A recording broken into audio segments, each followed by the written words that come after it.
আসসালামু আলাইকুম সবাইকে। সানা হাউস চ্যানেলের পক্ষ থেকে নতুন এক রেসিপি নিয়ে চলে এলাম। তোমাদের ভীষণ পছন্দ হবে আর রান্নাটা স্পেশাল, কারণ এটা দেশি মুরগির মাংস। চলুন দেখাবো আজকে কিভাবে দেশি মুরগির মাংস দিয়ে আলু দিয়ে পাতলা ঝোল করি। এখানে কড়াই দিয়ে দিলাম, কড়াইতে তেল দিয়ে জিরা, দারচিনি আর এলাচ দিয়ে দিলাম, ভেজে নিয়ে এখন পেঁয়াজ কুচি দিয়ে দিলাম। দেওয়ার পরে একটু ভেজে নিব সামান্য করে, নাড়াচাড়া দিয়ে তারপরে দিয়ে দিব জিরা বাটা, পেঁয়াজ আর রসুন বাটাও দিয়ে দিলাম। দিয়ে এখন নেড়ে চেড়ে ভেজে নিব।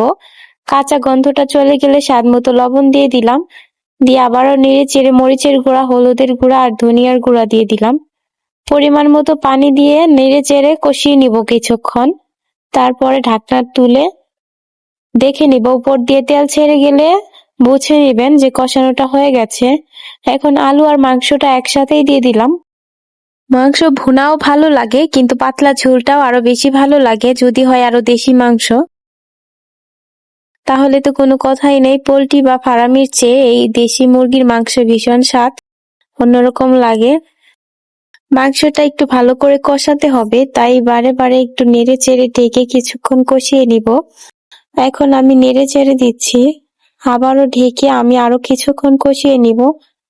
ভিডিওটি ভালো লাগলে লাইক এবং কমেন্ট করে যাবেন। আপনারা কে কোথা থেকে দেখছেন অবশ্যই আমাকে কমেন্ট করবেন। আপনাদের একটি কমেন্টে আমি আরো উৎসাহিত হব কাজ করার জন্য।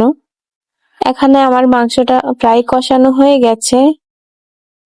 এই মাংসটা যত কষাবেন ততই ভীষণ ভালো লাগবে। আমি হালকা আঁচে অনেকক্ষণ ধরে কষিয়ে নিচ্ছি, কারণ এটা পাতলা ঝোল রাখবো, পরবর্তীতে পানি বেশি একটা শুকাবো না, তাই এখনই বেশি করে কষিয়ে নিচ্ছি।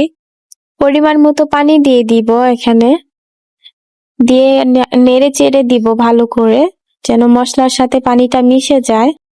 তারপর আমি ঢেকে রেখে দিব, বলক আসা পর্যন্ত অপেক্ষা করব। ঢেকে দিলাম, এখন আমি বলক আসা পর্যন্ত অপেক্ষা করব। বলক চলে এসেছে, এখন ঢাকনা উঠিয়ে নিব। দেখতেই পাচ্ছেন অনেকটা পানি শুকিয়ে গেছে আর মাশাআল্লাহ ভীষণ সুন্দর ঘ্রাণ বের হয়েছে। এখন একটু নেড়ে চেড়ে দিব, দেখে নিব যে আমি পানি রাখবো নাকি আর একটু কমিয়ে ফেলবো। আমার রান্নাটা হয়ে গেছে, আমার আর পানি শুকানোর প্রয়োজন নেই। এই জন্য আমি উপর দিয়ে এখন জিরার গুঁড়া দিয়ে দিব, ঘ্রাণটা ভালো আসবে। জিরার গুঁড়া দিলে তরকারির ফ্লেভারটা চেঞ্জ হয়ে যায়। আপনারা অবশ্যই ট্রাই করবেন রান্না শেষে জিরার গুঁড়া দেওয়ার, তাহলে রান্নার ঘ্রাণটা ভীষণ ভালো হয় এবং স্বাদও দ্বিগুণ বেড়ে যায়। অবশ্যই এইভাবে ট্রাই করবেন। আমি এখন চুলা অফ করে দিব, আমার রান্নাটা হয়ে গেছে, আমি আর শুকাবো না পানি, এইভাবেই নামিয়ে ফেলবো। এখন পরিবেশন করার পালা। দেখুন মাশাআল্লাহ কি সুন্দর লাগছে তরকারিটা, দেখতে যেরকম সুন্দর খেতেও ভীষণ মজা।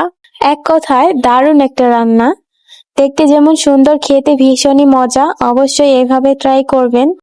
আমার ভিডিওটি ভালো লাগলে একটি লাইক, কমেন্ট এবং একটি শেয়ার করে দিবেন।